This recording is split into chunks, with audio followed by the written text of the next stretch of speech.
Hey, what's happening, my fellow pig? No, I'm just gonna save it for the intro to my video reviews. Anyway, this is a kind of a rant video, I guess you could say, but let's talk about some good news here in regards to Hasbro products that have been announced and revealed as of this morning. I want to talk about the Lightning Collection, the Power Rangers side of things, with the announcement and the revealing of what is to come, this amazing 2-pack of the Zeo COGS. Time to army build, guys. These look great. You get a copper one. You also get the silver one, the iconic color, the basic color, the standard color, whatever you want to call it. It's some kind of color. But yeah, looks phenomenal. And I love that they have the alternate heads where it has the faceplate that is lifted up and you can see the robotic eyes underneath and the gears. And you know, it would have been cool if they could have found a way to attach like blast effect pieces here, because that's what they did in the show. Once that faceplate flipped up and those robotic eyes, you could see them from underneath, they started shooting off like lasers or something at the Rangers. Just something like that. You know, actually saying that, I kind of feel like maybe they should have done a flip up gimmick. You know, just a little button on the back of the head or something to make their front panel of their face just fling up, so that way you can see the gears underneath instead of doing a completely alternate head sculpt here.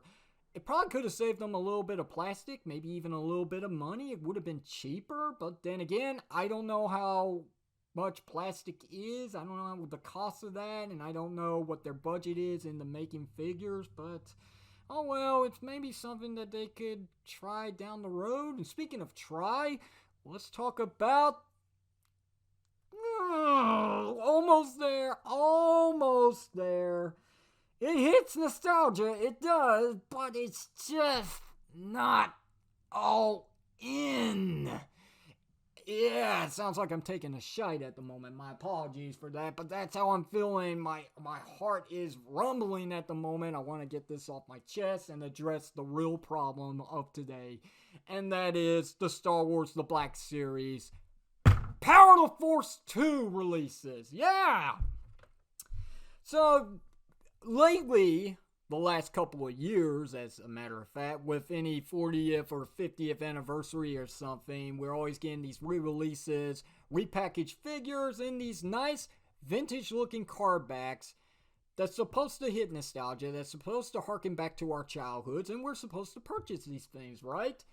For the most part, I can see every reason for me picking up this Luke Skywalker, because this will replace finally my Landspeeder one that didn't have a great likeness to Mark Hamill to begin with, and I don't have to put up with the prices from Scout Bay.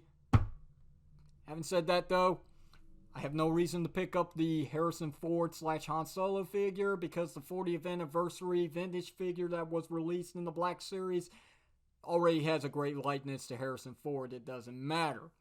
Greedo, he was always fine from the very beginning. There's nothing wrong with that figure. It's just a straight up repackage, no different accessories, anything like that. Let's get creative here. That's what I'm saying. I mean, give me a reason to buy into this. I mean, look, it's Power of the Force 2, right? It's not the vintage collection.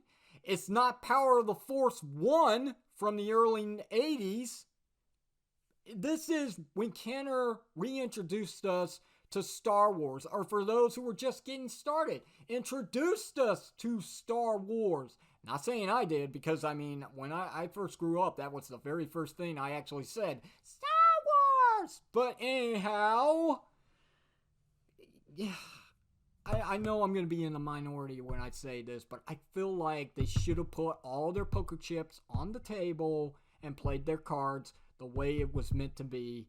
If you really want to scratch that nostalgia itch, should have gone all in and gave them a retooled body bulk buck, whatever it's called, and made them look like what they did from the commercials, from the actual packaged figures back then on the pegs at Walmart or Target or whatever. Should have made them look hinged. Should have gave them the muscular Arnold Schwarzenegger / Batman proportions. Maybe even gave them their BFGs that they came with. Those big ass rifles that were not a signature weapon of theirs. Something like that.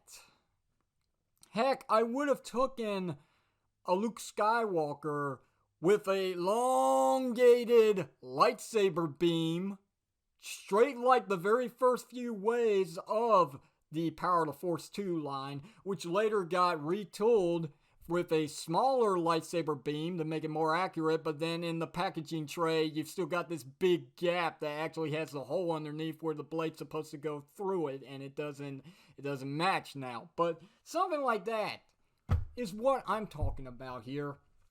Who knows where this could have gone had they done that?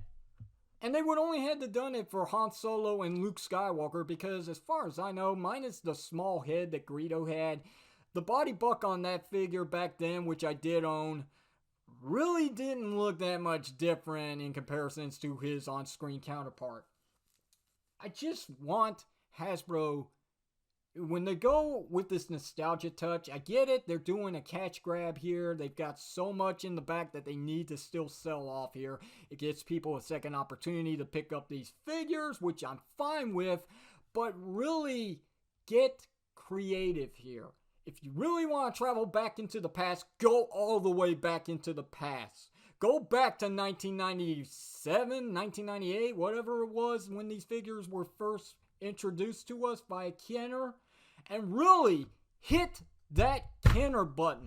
Get out there and get creative again. As it is, they're okay, but they just don't hit it in the right spot for me. Your thoughts, your opinions are going to be completely different with mine. There might be one or two people on this channel that actually support this channel who may actually agree with me. I don't know. All I know is I await your responses to this in regards. Do you agree with me? Do you not agree with me? Why do you feel like this is a good idea? Why do you feel like this is a bad idea? And the reason why they decided not to go that route? Who knows? Who knows? I just want to hear back because this is a very interesting topic of what could have been this what if scenario had they actually chose to go all the way back to the actual proportions, the actual physical appearance of these figures in those card backs hanging in our local retail stores. I would have loved it. What do you guys think? Feel free to leave your thoughts and opinions down below in the comment section of this video. If you haven't already, don't forget to hit that bell notification if you want to see other videos coming from me or any more groundbreaking announcements I might have sitting aside that you're not getting an eye on because you just don't know when I pop new stuff up here because the algorithm thing is still messed up to this day. Until then, this is your unprofessional toy reviewer, RedisPower, signing off by saying I'll see you whenever you see me.